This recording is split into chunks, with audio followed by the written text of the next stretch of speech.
Kidlat News Updates. Sa ating mga balita, top NPA leader arestado sa Cebu. Higit 25,000 4-piece beneficiaries tanggal na sa programa ng DSWD. Bulacan Governor umapela sa Korte Suprema na mabahagian ang lalawigan ng Angat Dam revenues. Ako po si Cesar Soriano, kasama ang buong puwersa ng Kidlat News Channel para ihatid ang nangungunang mga balita sa buong kapuluan ngayon. Nahulog sa kamay ng mga otoridad ang isang top leader ng New People's Army o NPA sa Barangay Pitogo, Consolacion, Cebu. Kinilala ang naaresto na si Romulo Micabalo alias Ned, pangalawa sa pinakamataas na leader ng Eastern Visayas Regional Party Committee ng NPA. May nakabinbin ring warrant of arrest kay Micabalo para sa dalawang kaso ng kidnapping with serious illegal detention at robbery with violence against intimidation.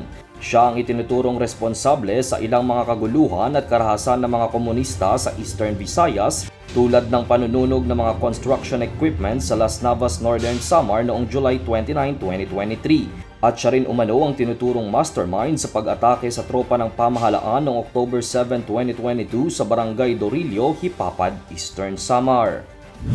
Umabot sa mahigit 25,000 household beneficiaries ng Pantawid Pamilyang Pilipino Program of 4-Piece ng Department of Social Welfare and Development o DSWD ang hindi na makakatanggap pa ng nasabing programa matapos makita ang kaya na nilang makapamuhay ng maayos para sa kani-kanilang mga pamilya.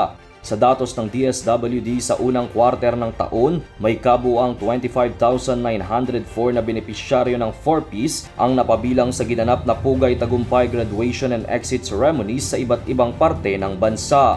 Ayon sa DSWD, ang 4-Piece Pugay Tagumpay graduation ay ginanap bilang pagkilala sa mga benepisyaryong nakamit na ang self-sufficiency status dahil sa programa. Dagdag pa ng ahensya, ang mga natanggal na household beneficiaries ay nai-endorso na din sa kanya-kanya nilang LGUs para sa kanilang monitoring at upang mapanatili na mapabuti ang kanilang kalagayan sa buhay.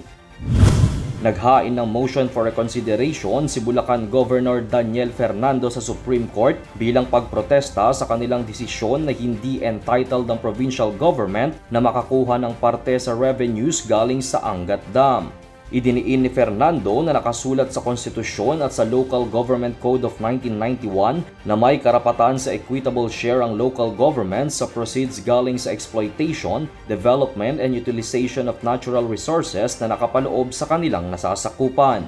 Giit ng gobernador, ginawa niya lamang ito para magampanan ang kanyang tungkulin sa mga residente ng Bulacan. Para sa Kidlat News Updates, ito si Jai Reyes nag-uulat. Atin niyo pong natunghayan ang mga headlines sa mga nakalipas na oras. Manatiling nakatutok para sa mga susunod na updates at breaking news. Ako po si Cesar Soriano, kasama niyo sa bawat pagputo ng balita.